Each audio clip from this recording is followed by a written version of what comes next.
It's time for Alamogordo Town News on Crazy Radio. I'm Anthony Lucero. When it comes to news on 95.1 FM, weather always comes first.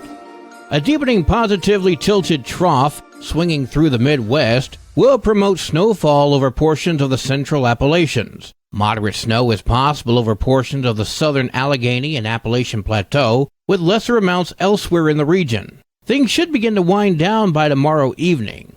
A large ridge will develop over the central part of the country and support a warming trend over the next few days. Some high-temperature anomalies in the northern and central plains will likely range from 15 to 30 degrees above average, with some isolated departures eclipsing that range. The heavy snow threat should diminish across northern New England, while the inciting shortwave energy and associated low-pressure system move offshore.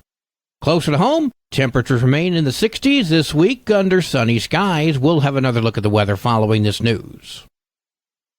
A New Mexico man who killed his ex's boyfriend will remain in jail after the state Supreme Court upheld his conviction. In 2018, Ignacio Galindo of Alamogordo shot Daniel Martinez at his ex-girlfriend's home. The two had argued the day before. Galindo claimed he was acting in self-defense and said Martinez pointed a gun at him first. However, the justices found the victim was entitled to defend the home, so Galdino's use of deadly force was not objectively reasonable. A judge denied Galdino's appeal. He was sentenced to life in prison.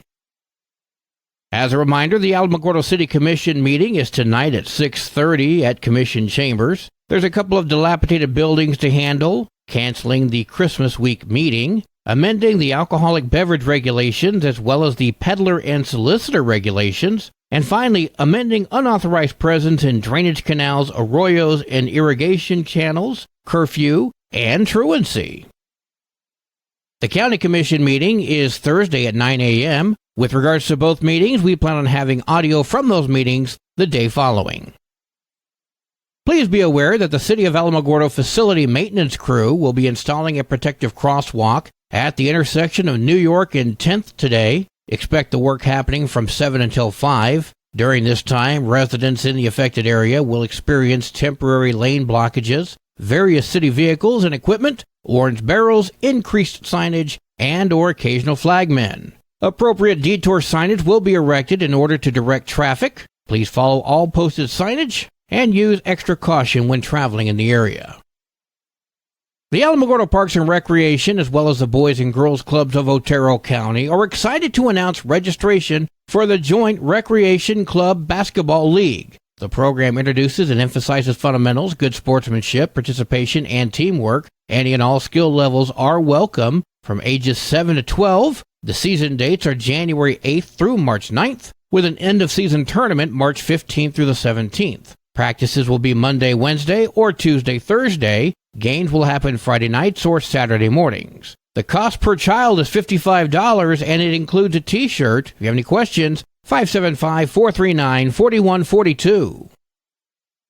We are now in the season for giving, and Toys for Tots is out looking for new, unwrapped toys to give to those less fortunate. I spoke with Gina Lawrence, who told me where the drop boxes can be found. Mad Coffee, Lowe's Grocery Store, TDS, Direct Mail, Big Lots, Ponham Veterinary Care, French Brothers, Planet Fitness, Home to Suites by Hilton, the Alamogordo Public Library, Tularosa Basin, Dispatch, Walgreens, Ashley Furniture in the Mall, Pizza 9, Mountain View Dental, First Savings Bank, Your Community Connection Thrift Store, Change Hair Salon in the Mall, and High Rolls General Store also has a box. And if you need to speak with Gina, they can find me, toysfortots.org. They can also call me at 505-360-9330. I may not answer right away. I do have to work, but I will get back to everybody as soon as I can. Application deadlines have passed, so now we just need to simply collect enough toys for the kids who have applied. You can hear this interview in its entirety by visiting the KALH Crazy Radio YouTube channel. The Alamo Senior Center is having a New Year's Eve dance, except it's not on New Year's Eve. We will be holding it on Friday, December the 29th. Dinner's from 2 to 3, and the dance will be from 3 to 6 or until everybody leaves. It's $15 a single, and $25 a couple. That's Gloria from the Alamo Senior Center speaking with Crazy Radio. Tickets are available at the front desk. Information's available by calling 575-439-4150. And music is being provided by Selmo. You can hear this interview in its entirety on the Crazy Radio YouTube channel. The City of Alamogordo presents the Christmas tree lighting Friday from 6 until 8 p.m. at Washington Park. This is a free family event, and the kids get a chance to meet Santa. Mountain View Church presents the Special Needs Christmas Dance. We have our Special Needs Dance on December 9th. Pastor Anthony Torres speaking with Crazy Radio. That's on December 9th from 6 until 8:30 p.m. at 1300 Cuba. Well, today is Tuesday. Let's have ourselves an introspection with our good friend, Pastor Johnny Walker. This is Johnny Walker with this week's introspection. It's often said that the best advice comes from those who have walked in your shoes, made mistakes, and learned from experience. After all, who's better to guide you than someone who has been where you're going? With this in mind, it's essential to be discerning about the advice you receive. Would you eat out of the kitchen of a chef that refused to eat his own food? The same goes for seeking counsel. Be cautious of the advice of people that don't follow their own counsel. It's important to make sure you are hearing the right things and not falling for rumor and unsubstantiated opinions disguised as false truth. It's also worth considering the motives behind the advice you receive. Some individuals may give you advice that only benefits themselves, rather than truly helping you. Beware of those who seek to manipulate or deceive you for their own gain. Be mindful of the dangers of following the crowd. It's easy to get lost and lose your own identity if you simply go along with the majority. Instead, seek true wisdom and find peace with thoughtful experience and compassion. Seek out individuals who are doing what you dream of doing. Those who have been where you're going, and those who have experienced the success you long for. Surround yourself with people who inspire and challenge you, and who can offer insight based on personal experiences. Remember, who you are matters. Don't be swayed by the opinions of others. Live in your purpose and be happy with the person you are becoming. Don't settle for a mediocre life filled with moderate successes and a meaningless impact. Instead, strive for greatness and seek out the wisdom that will help you reach your full potential. Be discerning about the advice you receive. Seek out wise counsel from those who have been where you're going. Seek true wisdom. Find peace with thoughtful experience and compassion. And don't be swayed by empty opinion. Trust your instincts. Follow your dream.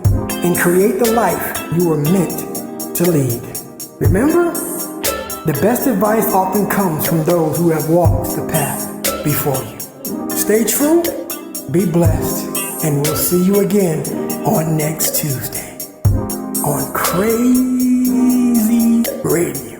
News from around the state in just a moment. This is Alamogordo Town News on Crazy Radio. I'm Anthony Lucero. AlamogordoTownNews.com is a locally owned website featuring local news matters from a local perspective that affects you, and we bring it to you directly. Plus, local sports, cultural arts, and events. Online, AlamogordoTownNews.com. Owned and operated by Second Life Media. We are Otero County. Directory Plus is the right size book. It's the book if you need a phone book. That's what just one person has to say about Directory Plus. With its red cover, features, colorful yellow pages, and lots more, it's no wonder people all over use Directory Plus. It has so much more information. You can cross-check phone numbers or addresses or pretty much anything. Look on the plus side, Directory Plus. I'm a big fan of Directory Plus. Natalie Saiz of Albuquerque, accused of child abuse, pled not guilty yesterday. She's been charged with 2 counts of child abuse resulting in great bodily harm and bribery of a witness. Back in October, police found her 5-year-old child with severe bruising on most of his body. She told police that the child fell out of bed. A medical examination showed he was battered head to toe. Saiz is being held behind bars through her trial. A man has submitted a plea in a case where he's been accused of sexually abusing suspects while he was employed as a transport officer. One of those cases happened in New Mexico. The U.S. Department of Justice says Marquade Johnson, 44, of West Memphis, Arkansas, admitted to sexually assaulting female pretrial detainees. In 2019, Johnson worked as a prisoner transport officer for Inmate Services Corporation, and his job was to deliver out-of-state warrant suspects back to the county or state that issued the warrant. In November of 2019, Johnson and a partner were taking a suspect from Santa Fe to Delta County, Colorado. When his partner was away from the transport, Johnson reportedly raped the detainee and threatened her with a weapon. Johnson admitted that this was not the only time he took sexual advantage of a female detainee. He reportedly forced one victim to perform oral sex on the way to Texas, and in another trip, he raped another victim before forcing her to partake in oral sex. Johnson is facing up to 30 years in prison with a maximum of 5 years of supervised release. He'll have to pay restitution and register as a sex offender. Kelso Montano has been accused of rape and promoting prostitution. He's going to remain behind bars until trial. He's got a history of sexual assault allegations. Back in 2012, Montano was charged with raping 4 women but pled down to 1 misdemeanor charge. In 2019, he was connected to a case dating back to 2009. That case was dismissed after the victim had died a week before Montano was charged. He was accused of another rape in 2020, but that case was also dismissed after the victim decided not to cooperate. Montano has been accused of raping 3 other women, who the Bernalillo County Sheriff's Office says all identify as sex workers. Montano is a former Bernalillo County firefighter, but was fired from the department more than 2 decades ago. The state filed for pretrial detention, stating Montano has a history of being sexually violent against women, and there were no conditions that would keep the public safe. Judge Jennifer Warnersbach granted the state's request for pretrial detention. Montano is now facing charges including criminal sexual penetration as well as promoting prostitution. The case against a Cuesta man charged under Benny's Law will continue after a judge denied a motion to dismiss that case. William Brown is the first person in New Mexico to face charges under the law. Prosecutors say he did not properly store his weapons in his home, which allowed his son access to a gun, which was then used in the killing of a 13-year-old girl. Brown claimed that the Cuesta Police Department did not properly secure the scene of that shooting, allowing witnesses to leave without being searched for evidence. He also claims that statements made by those witnesses changed during the investigation. A judge denied Brown's motion, allowing for his trial to continue. It's scheduled for next year. Sports and weather are next. This is Alamogordo Town News on Crazy Radio. I'm Anthony Lucero. They are role models and educators. Their work requires a great deal of time and energy for very little pay. Who are these unsung heroes? Thanks, Coach. Thanks, Coach. The simple truth about education-based athletics in New Mexico is this. Without a committed team of coaches and administrators, they just wouldn't be possible. School sports, they bring out the best in all of us. This message presented by the New Mexico Activities Association and the New Mexico Athletic Directors Association. There are 35 games for New Mexico girls basketball today, including Roswell at Lovington, Loving at Dexter, Cloudcroft at Carrizozo, Chaparral at Cobre, and Tularosa heads to Ruidoso. Wow! Go Lady Cats! There are 44 games for New Mexico varsity basketball today, including Ruidoso at West Las Vegas, Oregon Mountain at Roswell, Cobre at Chaparral, Las Cruces at Carlsbad, Loving at Dexter, Cloudcroft at Carrizozo, Gadsden at Silver, and Mesilla Valley Christian comes to Tularosa. Wow! Go Wildcats! The Tularosa Wildcat boys basketball team is announcing that they are going to be selling some raffle tickets for a one-night stay at the Inn of the Mountain Gods. The raffle will be held during the entire month of December, and the winning ticket will be drawn when the students return from Christmas break. Details are on the Tularosa Municipal Schools Facebook page. Your Crazy Radio spot-on weather forecast for the Tularosa Basin today calls for sunny skies, mostly clear tonight, sunny tomorrow. Your high today in the basin, 64, low tonight of 38, high tomorrow, 64 degrees. In Cloudcroft, sunny skies today, mostly clear tonight, sunny tomorrow, winds gusting as high as 15 miles per hour. Your high today in Cloudcroft, 48, low tonight of 27, high tomorrow, 48 degrees. Local breaking news can be found on our website, alamogordotownnews.com, and learn more about Crazy Radio by visiting kalhradio.org. Also, check out the Crazy KALH Radio YouTube channel. That's where we post our daily newscasts, complete interviews, and other information which concerns everyone in the Tularosa Basin. Be sure to give this video a like and subscribe to our channel if you've not done so already. That way you too can remain informed of the goings-on in the Tularosa Basin. Well, that concludes today's edition of Alamogordo Town News on Crazy Radio. I'm Anthony Lucero.